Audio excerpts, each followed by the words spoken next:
probably would give this one up, I think, if gambling raises. 12, 4. Probably would have. He tanked a bit. I mean, I think he's a bit annoyed with us. Yeah, because in that instance, I mean, he really, he really wants to be the one raising. I mean, we're kind of really stealing chips from him in the way indirectly, in the fact that I think I might let this one go now. Indirectly, because I mean he can attack the tightish big blind in that instance where he's small blind, but we're kind of raising and preventing him from getting to steal, from preventing him from getting to take advantage of the stack that he has and the players that he has behind. And that's why it's probably quite annoying for him, is that he kind of wants to be the one doing all the stealing and picking up the dead money and applying pressure. As you would, you know, so would I.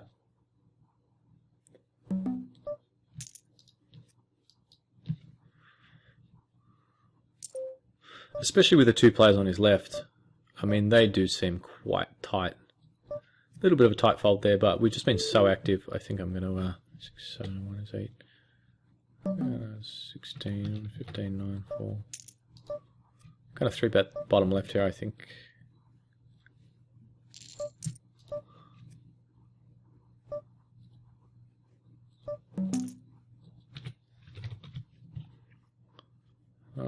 Yeah, I guess we're going to bet a little bit smaller. Could almost check. Definitely could almost check.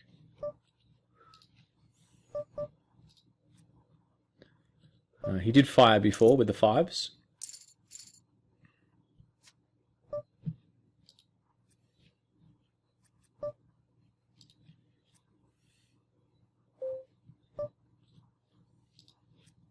So, you know, he might be inclined to, we might feel obliged to barrel on the ace if we check and try and, if he's got something pretty crappy, like a king, queen, king 10 suited sort of thing.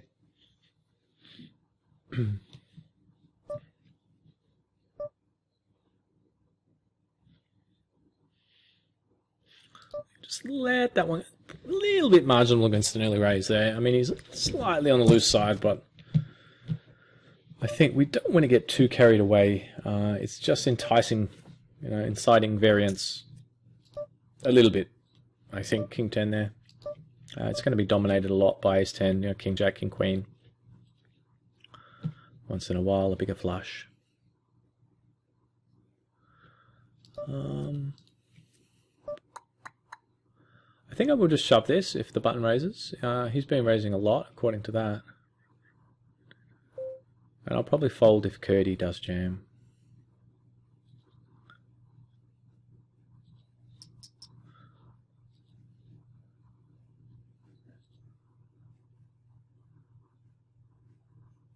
He's raised 4 of 6 buttons.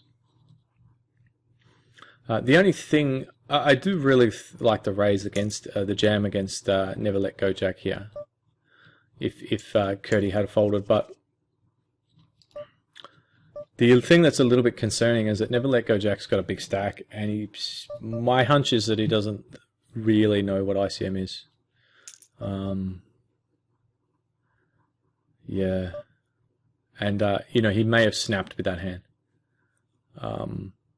And that's kind of annoying in hindsight. We would have had... we would have picked that pot up. He might even call the M10 jam with that. You know, he's just going to be like, well, I've raised button, he's jammed. And, you know, it is... I mean, it is pretty close there, isn't it, though?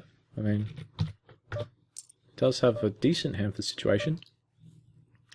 Yeah, I mean, ace 8 suited is really close, isn't it? Yeah, I mean, M10 in that spot, I would probably fold it, I think. But I think he would call us if we jam, to be honest. I think he's calling. We're obviously a bit deeper than Curdy. So he might not, but I think he would. And he did see us do the barrel before, so I think that's a little bit in his mind that, okay, this guy is up, he's a bit of a big bluffer. Ace-9, raised early, fired 2 barrels on Jack 10-10, 8.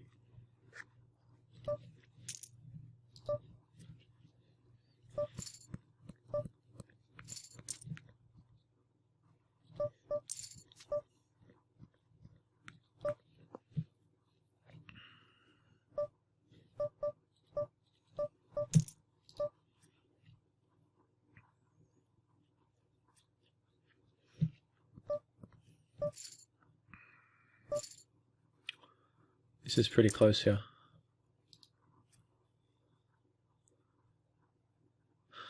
I think I'm going to go for it.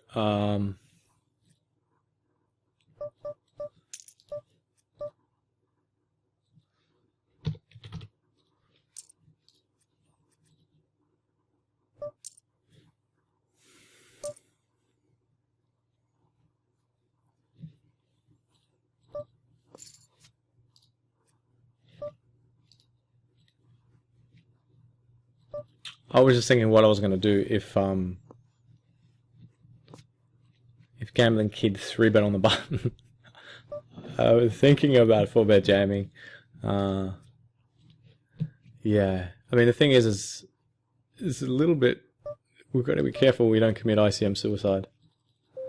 But at the same time, if we can get some chips, I mean we can really run over this table. I think. We kind of are a little bit, considering the stack we've got. I mean, these guys should be attacking us tons.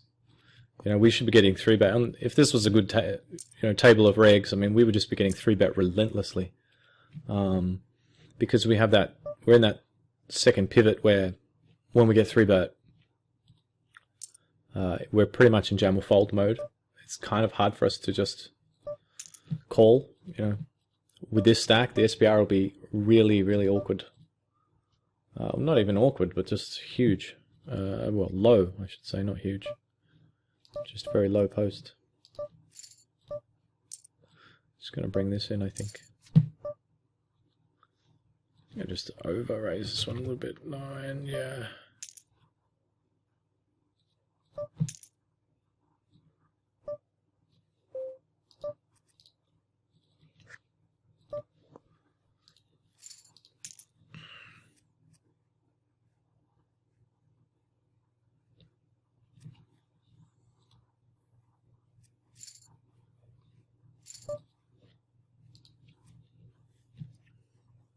Wow, the old Jack 2 there.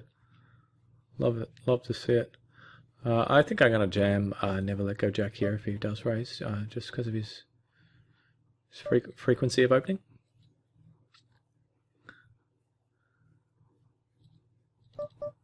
Interesting.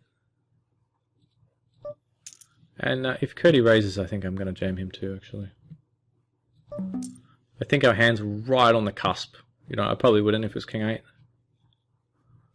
But well, I mean it's really close, isn't it?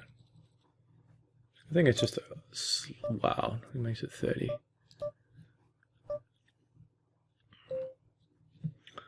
I think it's just slightly too strong. Well, what's this raise? 26, 26. Yeah, I mean I think it's just slightly, ever so slightly. Too strong to be folding.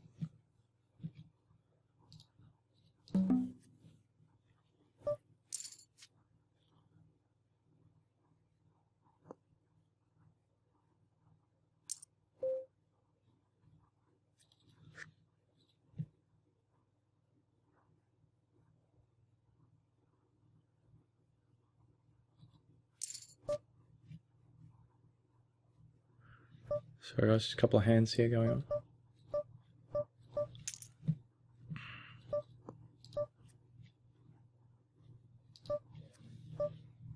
Notice that No Limit Omaha's kind of been popping up a bit lately. There's quite a few games. I don't know if I just didn't, because I didn't play low before, if I just never saw them, never noticed them, or if they just seem to be, seems like high-low's become a little bit more popular in the last year or so, but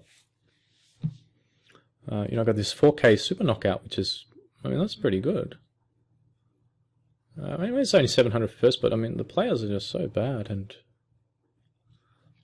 there's, of course, I just busted the 55 one, but that's always been around, the 55 Saturday. But there's just, yeah, there just seems to be a lot of decent games.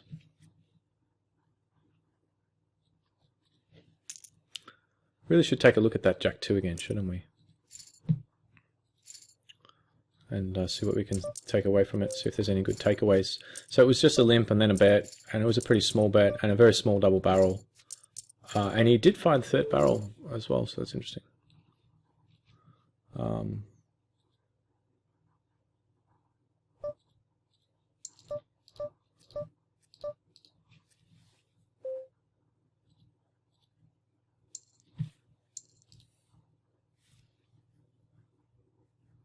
The hell?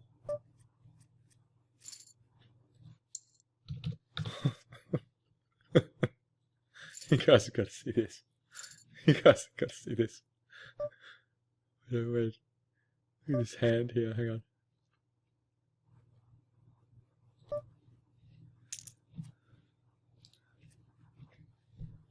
Do they jam us now, finally?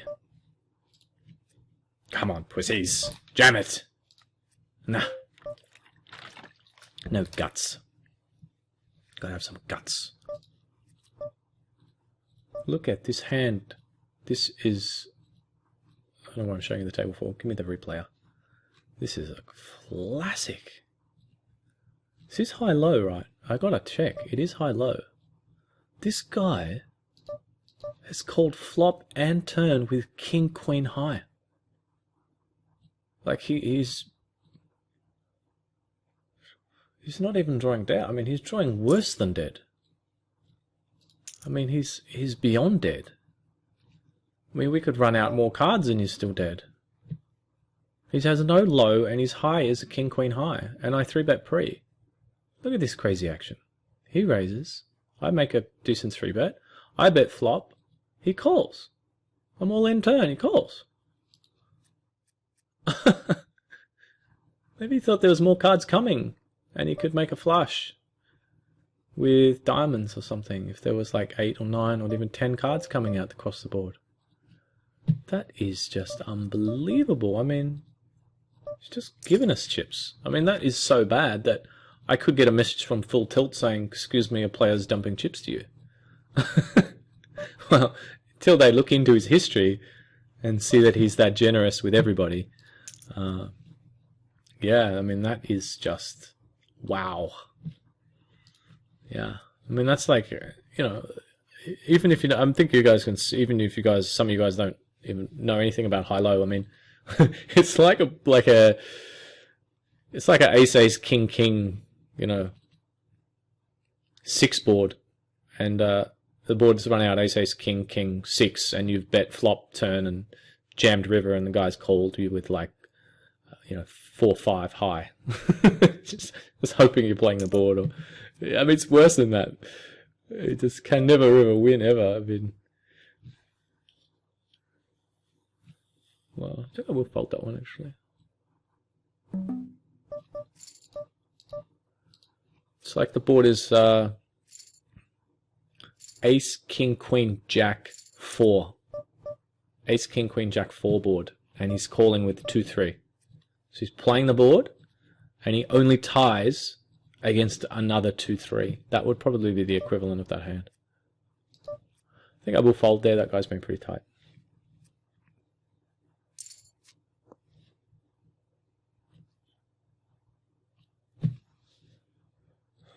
Just incredible. Amazing, amazing stuff.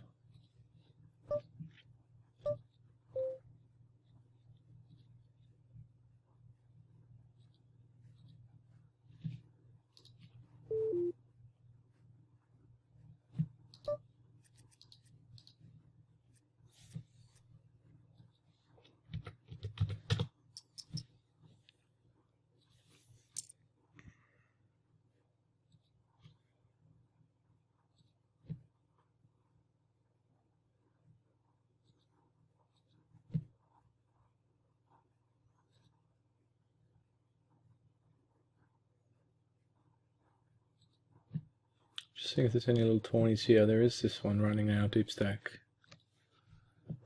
Yeah, I mean, I just want to keep registering. It's Super Soft Sunday.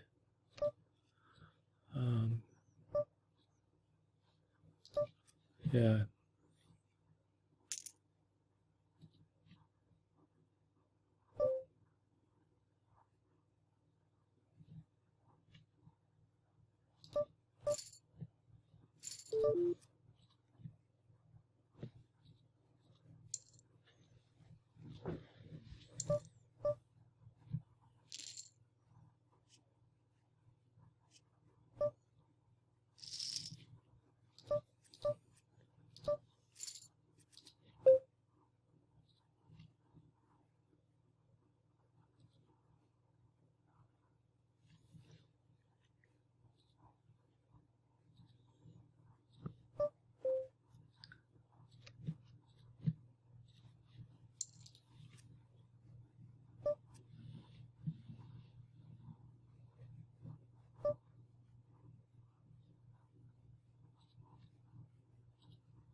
I think I will jam here, just because he's opening so much. Well, actually, no, I'm hesitant. It's probably a little bit risky, actually, given what we said before about he calls a bit loose. And there are 3 shorter stacks now. Yeah, I guess so. I guess we have to wait. I think the play itself isn't too bad, but I just think it's profitable from a chip EV point of view, but not necessarily from an ICM point of view. Just because of the times we're wrong. And this one as well, I think. Wow, but he's just raising so often. Wow, 65,000 every time it works. Wow, it's very close. It might be a little bit too tight folding there.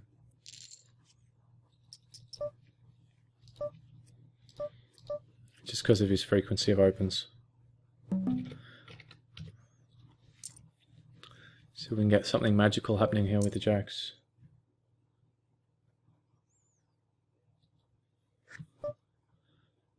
Well, it actually kind of looks like he's got a good hand, doesn't it? Because he's short, but he's still raised. And he does have the ace-king. And we have held up one time, guys. Look at that. We have managed to hold up, and that is a really significant pot, isn't it?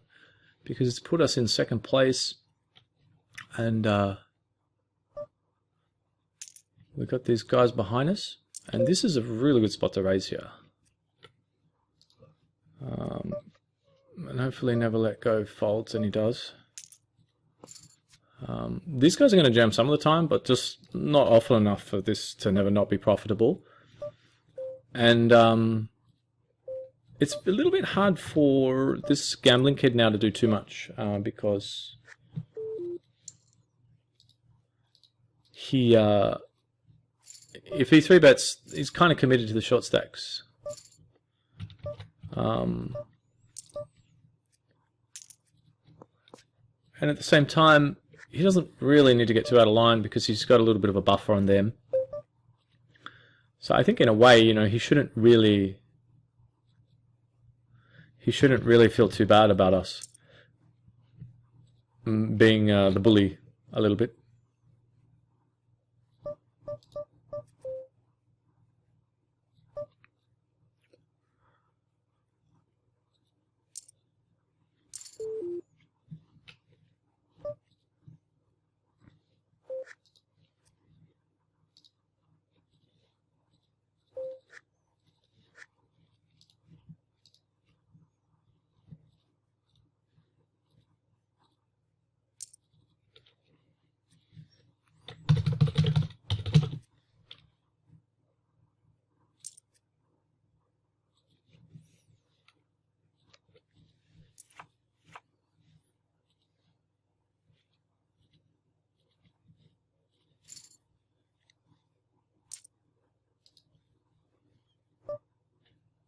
Just missed that one, guys. Had some hands.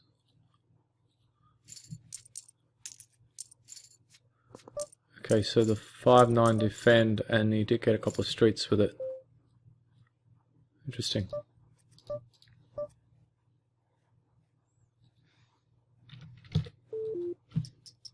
Interesting that he defended with it, and interesting that he got 2 streets with it. He should have got the 2 streets, but I'm just a little bit surprised. I mean, yeah, I mean, it's really obvious that he has the best hand, so I guess it's not that surprising. But, you know, big fish sometimes get a little bit, you know, hesitant in terms of possibilities out there, even though you and I know that he never has a better hand than that. He might think, oh, if he has a bigger pair, you know, I'm behind or something like that. But, I mean, that's going pretty basic level, isn't it?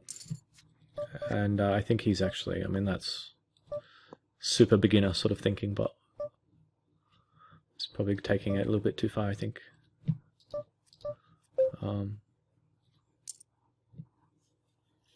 I think we're just going to keep raising, you know, if these guys jam on us, they jam on us, but so be it.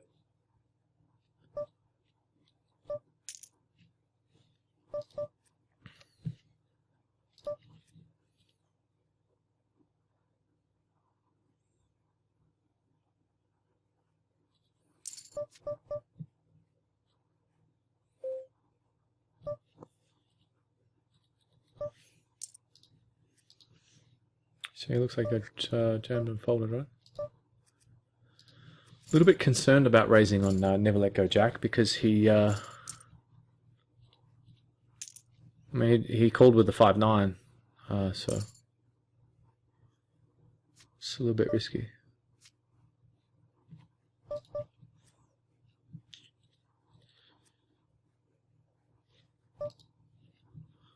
Interesting that he limps. I think I'll just take this sort of lower variance route and check back. And King 8's not too bad a hand for checking back anyway.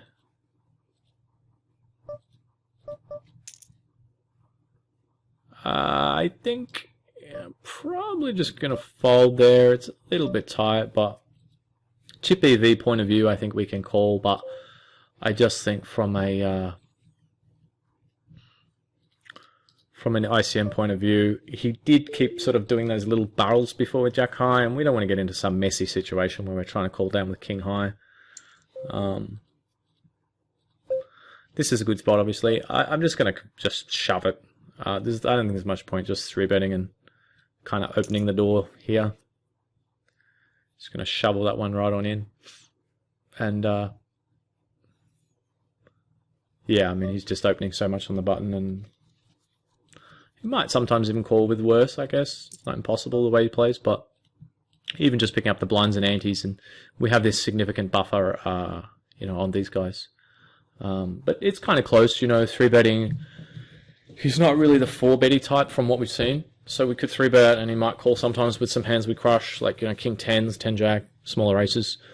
But, you know, if we do just 3-bet, and he calls, he can make our life pretty tough post when the flop comes, you know, King 7-5 with 2 hearts, and we have absolute air, and if we bet sort of third pot, and he's a little bit sticky, and he sees a sort of just third pot bet, so he decides to call, see what we do on the turn kind of thing.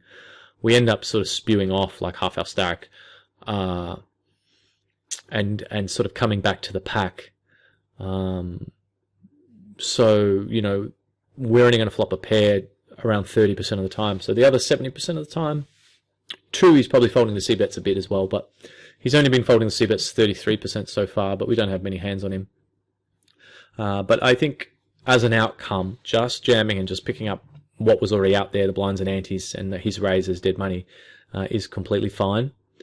And probably from an ICM point of view, it's yeah, maybe the best play, I would say, without being 100% confident, but fairly sure. If it was chip EV, of course I would just 3-bet and just try to get action. And I think that would be better from a chip EV point of view against this player. But with the ICM in play as well, just shoved it in there.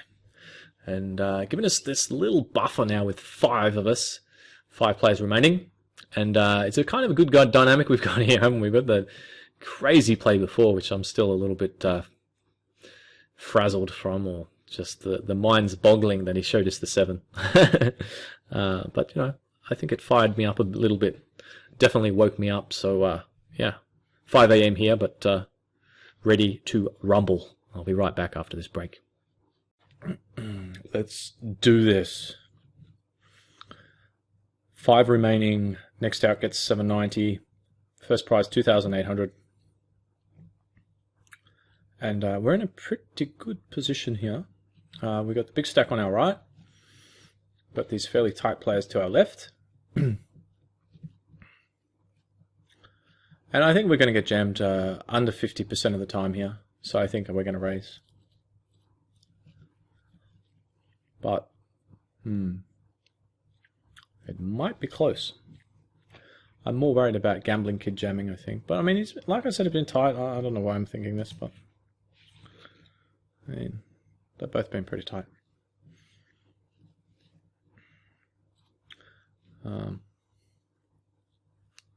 Just having some fruit, guys.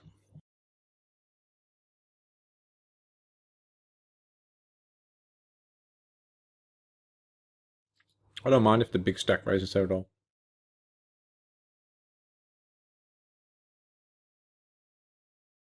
You know, if he's applying pressure on people, that's fine.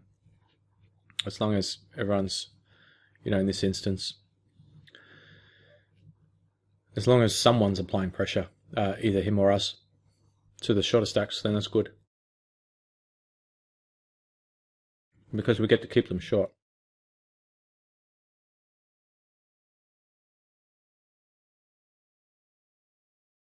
It's actually kind of hard for those guys.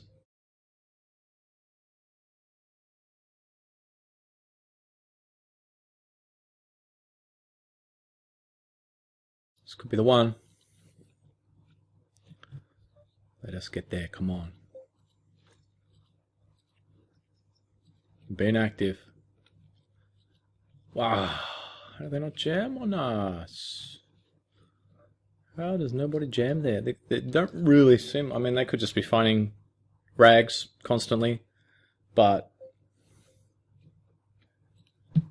they don't seem to be adjusting. And, I mean...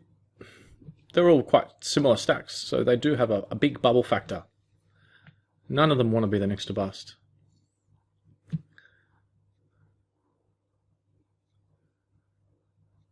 And I would have preferred Bravo, I got that actually. I think Gambling Kid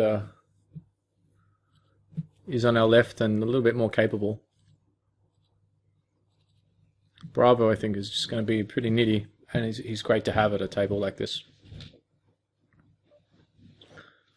Wow, interesting that Jack just jammed it. Wow, with Queen 6. Come on, Queen Ball. Queen Ball. Ayah! How does he just jam it there?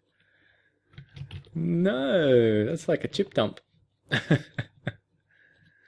I think I got a call here. I think the reason why I do this is because I think we have a decent...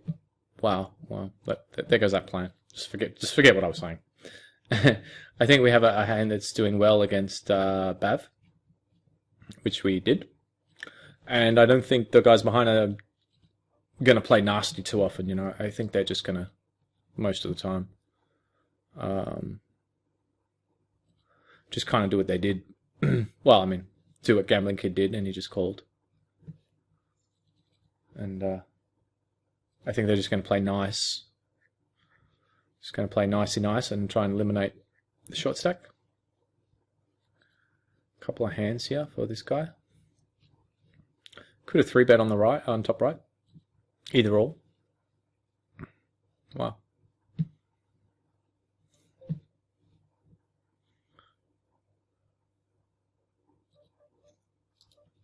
I think I'm going to call as well here. I think these guys are a little bit loosey-goosey.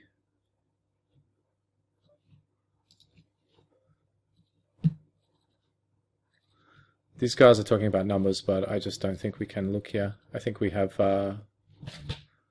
too big an edge against these guys.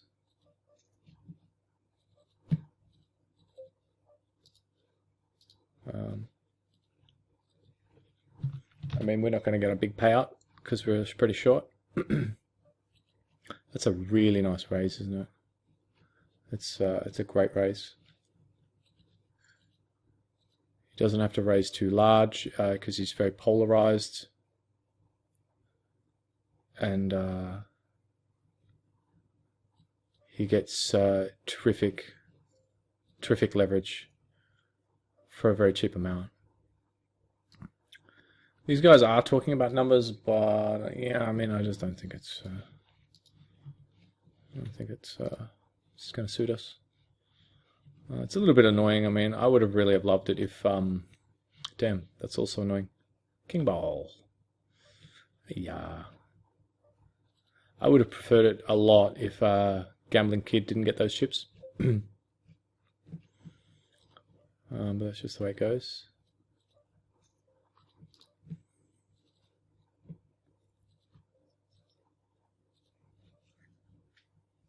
Eight, 9 here. I think I will. I think I would have just jammed that into Gambling Kid. I think.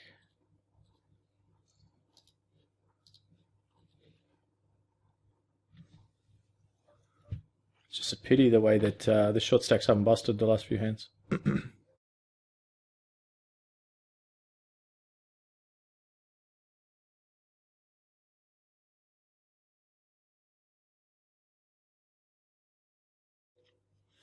It's kind of loose, but there's so many draws like that one, and all the flushes. It was just the biggest. It was just the heaviest board I've ever seen. 2 flush draws, all high straight draws, low straight draws, just everything. And you bet kind of big too, so it's a little bit bluffy. Yeah, just really enjoying this table, actually. I think I've lost... No, I wouldn't say focus, but just... I hope I haven't made any foolish mistakes on these other tables while I've been focusing on this one. I think just jamming... Wow, that's not what we wanted to see, the snapper-rooney 9-ball. Hey, what a disappointing finish. Really disappointing. It would have been good if we had got one of those other guys to bust before us. So we finished that one in 4th. So 1127. And I really thought we could win that one, but definitely some interesting hands and questionable plays, but I think overall we played okay. Obviously the standout is the 4-bet when we got 5-bet, and then he showed us the 7. So I think the read there was quite good, but he just went a level deeper. So it's kind of exciting to see. I think I love that sort of metagame stuff, and it's quite reasonable that he's thinking, well, he's raising every hand. What is the chance that he's actually woken up now with a big hand on the button that's good enough to play for stacks? I guess. But at the same time, if he is multi-level thinking, he's got to be thinking something along the lines of, well, I haven't 3-bet him. And now I have finally gone with a 3-bet, and he's 4-bet me, so he probably thinks I'm on the tight side, so he's probably got a good hand. And it's just that whole sort of multi-level thinking, just trying to get inside your opponent's head.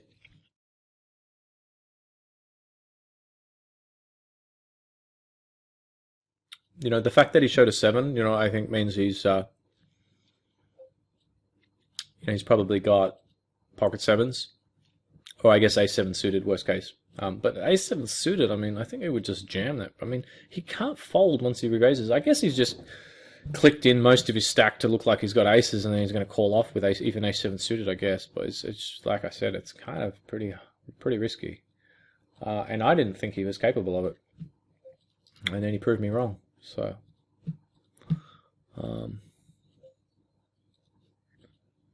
it's just the way it goes sometimes.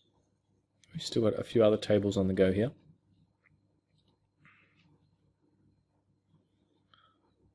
Nothing we're really that super deep in, are we? No, nothing really. Nothing super deep at the moment. So I might just take a break, guys. So I did promise a final table, and we did get a pretty exciting final table, but just disappointing finish. But we'll be back, as always. So I'll sign off for a bit now, and who knows, maybe I'll be back this session with another final table. It is Super Soft Sunday, after all.